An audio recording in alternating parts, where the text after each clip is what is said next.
ನೀತಿ ಶತಕ 4ನೆಯ ಭಾಗ.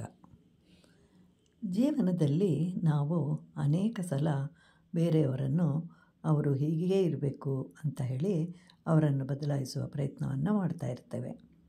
ಅದರಲ್ಲಿಯೂ ಕೋಪ ಉಂಟಾದರೆ ಅವರನ್ನು ಪ್ರಸನ್ನಗೊಳಿಸಲು ಶತಪ್ರಯತ್ನವನ್ನೇ ಮಾಡ್ತಾನೆ, ಆದರೂ ಬದಲಾಗುವುದಿಲ್ಲ. ಆದರೆ ಕವಿ ಹೇಳ್ತಾನೆ, ಆಗ ವೈರಾಗ್ಯವನ್ನು ಪ್ರದರ್ಶಿಸು, ಆಗ ಎಲ್ಲವೂ ಸರಿಯಾಗುವುದು ಅಂತ. ಅಂದರೆ ಸ್ವಲ್ಪ ಕಾಲ ಮೌನ ವಹಿಸಿದರೆ ಶಾಂತನಾಗ್ತಾನೆ. ಆದರೆ ಬಹಳ ಒಳ್ಳೆಯತನವೂ ಸರಿಯಲ್ಲ. ತಪ್ಪನ್ನು ಮಾಡಿದಾಗ ಹೇಳುವಂತಹ ಧೈರ್ಯವೂ ಇರಬೇಕು. ಬೇರೆಯವರಿಗಾಗಿ ನಮ್ಮತನವನ್ನು ಬದಲಾಯಿಸ್ಕೊಳ್ಬಾರ್ದು. ಆದ್ದರಿಂದ ಕವಿ ಹೇಳ್ತಾನೆ, ಅವರು ಇವರು ಏನೆಂದು ಭಾವಿಸುವರೋ ಅಂತ ಹೇಳಿ ಚಿಂತಿಸುವ ಬದಲು ನಿನ್ನ ಮನಸ್ಸನ್ನು ಹೇಗೆ ಪ್ರಸನ್ನಗೊಳಿಸಬೇಕು ಅಂತ ಚಿಂತಿಸು ಅಂತ ಹೇಳ್ತಾ ಇದ್ದಾನೆ.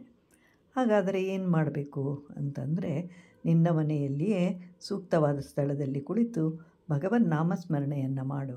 ಆಗ ನೀನು ಏನು ಕೇಳಿದರೂ ಕೊಡುವಂತಹ ದೇವತೆಗಳ ಮಣಿ ಚಿಂತಾಮಣಿಯು ನಿನ್ನದಾಗುತ್ತದೆ. ಅಂದರೆ ನಾವು ಏನು ಅಂದುಕೊಂಡರೂ ಅದು ನೆರವೇರುವುದು. ಭಗವಂತನ ನಾಮಸ್ಮರಣೆ ಅಷ್ಟು ದೊಡ್ಡದು.